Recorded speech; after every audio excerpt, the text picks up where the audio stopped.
అంటేనే నాకు సొంత ఊరి కంటే బాగా ఇష్టం. అందులో సుప్రీంపేట అంటే అది మా సొంత తాతగారు అమ్మమ్మ గారి ఊరు లాంటి పేట. మరి 2004లో బాగా కష్టపడి చింతలపూడి తాలూకాలోనే అత్యధిక మెజారిటీ చింతలపూడిలో నాకు ఇచ్చి, చింతలపూడిలో కూడా సుప్రీంపేట బూత్ ఆ బూతులన్నిటికంటే కూడా మంచి మెజారిటీతో నన్ను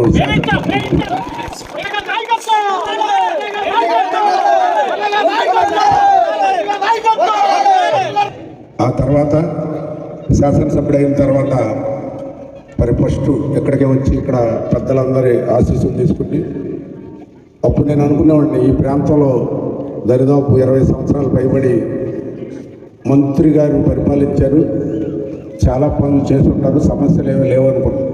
కానీ గ్రామంలోకి వస్తే చాలా సమస్యలు మన కోసం ఎదురు చూసి మరి వీళ్ళందరి సహకారంతో ముందు శుభ్రమైన తాగునీరు, గోదావరి జలాలు చింతలపూడి తీసుకొచ్చి ఇవ్వడం జరిగింది. ఆ తదుపరి ఎవరి ఇళ్ల పక్కన వాళ్ళకే హౌసింగ్ కాలనీ దరిదాపు చింతలపూడిలో 58 ఎకరాలు కొనుగోలు చేసి మీ అందరి ఆశీస్సులతో మీకు ఇవ్వడం జరిగింది. అలాగే ఊళ్ళోకి రాగానే మరి యూత్ కానీ పెద్దలు కానీ ఎమ్మెల్యే గారు రోడ్ ఏంటి సార్ కొంచెం పగలు కొట్టేసారు, కొంచెం పగలు కొట్టి అంత ట్రాఫిక్ ఎవరైనా అటు నుంచి ఇటు నుంచి అసలు కాన్స్టిట్యున్సీ హెడ్ క్వార్టర్ చింతలపూడి అంటే రాత్రి 7 దాటితే ఒక పల్లెటూరు లాగా తెలిసేది కాదు. ఎప్పుడు ఇక్కడికి వచ్చినప్పుడు మన యూత్ చదువుకున్న వాళ్ళు అందరూ అడిగేవాళ్ళు. మరి దాన్ని కూడా దగ్గరుండి మన వాళ్ళు అందరూ పగలగొట్టించారు. దాన్ని 66 అడుగులు రోడ్డు వెడల్పు చేసి మరి 11 కోట్లతోటి రోడ్లు వేసి డ్రైన్లు కట్టి సెంటర్ లైటింగ్ వేసి, అలాగే గ్రామాల్లో మరి ఇక్కడ ఎదురు కనపడే కమ్యూనిటీ హాల్ కానివ్వండి, ఈ ప్రాంతంలో జూనియర్ కాలేజీ బిల్డింగ్స్ కానివ్వండి, డిగ్రీ కాలేజీ బిల్డింగ్స్, అన్ని స్కూల్ బిల్డింగ్స్, అలాగే అవకాశం ఉన్న మేరకు రోడ్లు, మీ మనసులో ఏది అడిగితే అది ఇంటి దగ్గర పెన్షన్స్, కొన్ని అవకాశం కుదిరితే ఒక్కో ఇంట్లోనే భార్యకి భర్తకు కూడా 2 పెన్షన్లు కూడా ఇప్పించా. మీ చేతుల ద్వారానే మీ పక్కన ఉన్న వాళ్ళకి చేసేటట్టు చేసి పెట్టా. అప్పటికి ఇప్పటికీ ఎప్పుడు కూడా నేను చింతలపూడి అనేసరికి మర్చిపోవాలని ఊరిది. అందుకని ఏంటంటే ఇప్పుడు చింతలపూడి ఎత్తిపోతలు పెట్టాం. 2 పంటలకి నీరు వచ్చిందంటే ఇంకా 2 సంవత్సరాలు పంట వచ్చేదానికి అవకాశం. మరి అదంతా మీరు ఒక ఓటు నాకు వేయటం వల్లనే అంత పెద్ద ప్రాజెక్టు 2 జిల్లాల్లో పొలాలకు నీరు ఇచ్చేది కూడా మనం చేసుకోగలిగాం.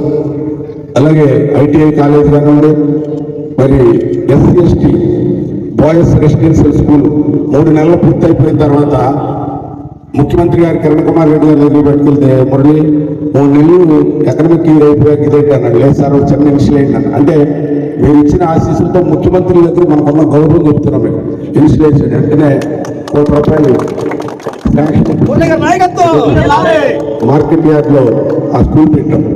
అప్పుడు సీఎం గారు ఒక 4 కోట్లు ఇచ్చారు, ₹12 కోట్ల బిల్డింగ్. ఇవాళ 10 సంవత్సరాలైనా ఫైనల్గా పూర్తవలేదు. ఎందుకంటే ఆ స్కూల్ 3 నెలల వెనకమాలు పెట్టినా దాంట్లో 5th, 6th, 7th, 8th, 9th class 2 సెక్షన్లు, సెక్షన్స్ 40 మంది టీచర్స్ అందరినీ లేట్గా పెడతా నేనే ఇంటర్వ్యూ చేశా. పిల్లలందరినీ నేనే ఇంటర్వ్యూ చేసి జాయిన్ చేశా. రోషన్ గారికి బాగా ఎడ్యుకేషన్ మీద అనుభవం అన్నట్టు చెప్తున్నాను. ఆంధ్ర తెలంగాణలో రెసిడెన్షియల్ స్కూల్స్లో ఇది ఫస్ట్ వచ్చింది పిల్లలు, హైయెస్ట్ రికార్డ్ అన్నమాట. కానీ ఒక స్కూల్కి వచ్చి ఈ 12 కోట్ల బిల్డింగ్లు అయిపోతే వాటిలో మెయింటైన్ చేయడానికి సంవత్సరానికి 2 కోట్ల నుంచి 2 కోట్ల ఖర్చు అవుతుంది ప్రభుత్వం. కానీ మనకైంది 70 లక్షలు. 70 లక్షలతో మనం ఉమ్మడి ఆంధ్రప్రదేశ్లో ఫస్ట్ వచ్చింది మన రెసిడెన్షియల్ స్కూల్. మీ పిల్లలు ఉన్నారు. అలా మీ అందరూ ఆశీస్సులతో ఈ ప్రాంతాల్లో అభివృద్ధి చేసాం. ఫైనల్గా మరి మోడల్ డిగ్రీ కాలేజ్ కూడా ఆర్మీలో కామరకోటలో ఒకటి డిజిటల్ క్లాసులు కూడా తెచ్చాం. ప్రతి హై స్కూల్స్ మనం బిల్డింగ్లు కట్టడం లేవు అసలు. 84 గ్రామ పంచాయతీలు కూడా అన్ని హ్యామ్లెట్స్లో చేసాం. ఎందుకంటే చదువుకుంటే పైకి వస్తారు. అలాగే ఇంకా చెప్పుకోవాల్సిన లేదు, ఇదంతా సుప్రీంపేట మన కుటుంబం. ఇప్పటికి కూడా ఎప్పుడు నేను ఇక్కడికి వచ్చినా ఇదంతా నాదనుకుంటా.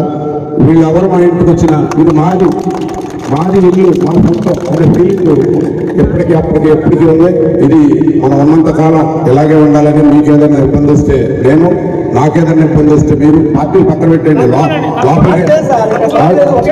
లోపలికి వెళ్ళిన తర్వాత ఎవరికైనా ఇష్టం కాదు ఎవరు చేసుకుంటారు, దాన్ని తప్పే లేదు, మన బలవంతం కాదు, వాళ్ళ అభిప్రాయం అది వాళ్ళకున్న స్వేచ్ఛ.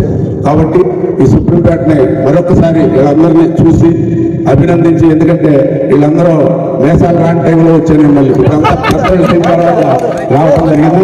అందరికి ఒకసారి నా ఉదయపూర్వక అభినందనలు తెలుపు. ఇప్పుడు రోషన్ కుమార్ గారు కూడా మరి అమెరికా నుంచి వచ్చి గత 10 సంవత్సరాల నుంచి ఈ ప్రాంతంలో రకరకాల అభివృద్ధి చేస్తున్నారు. మనందరం కూడా కలిసికట్టుగా చేద్దాం. మీ అందరూ కూడా వచ్చి మీ ఆశీస్సులు బాబు గారికి ప్రభుత్వం తెప్పించుకుంటే మనందరికీ మంచి జరుగుతుందని కోరుకుంటూ ఈ అవకాశం ఇచ్చి మీ అందరికీ హృదయపూర్వక అభినందనలు తెలియజేస్తున్నాను.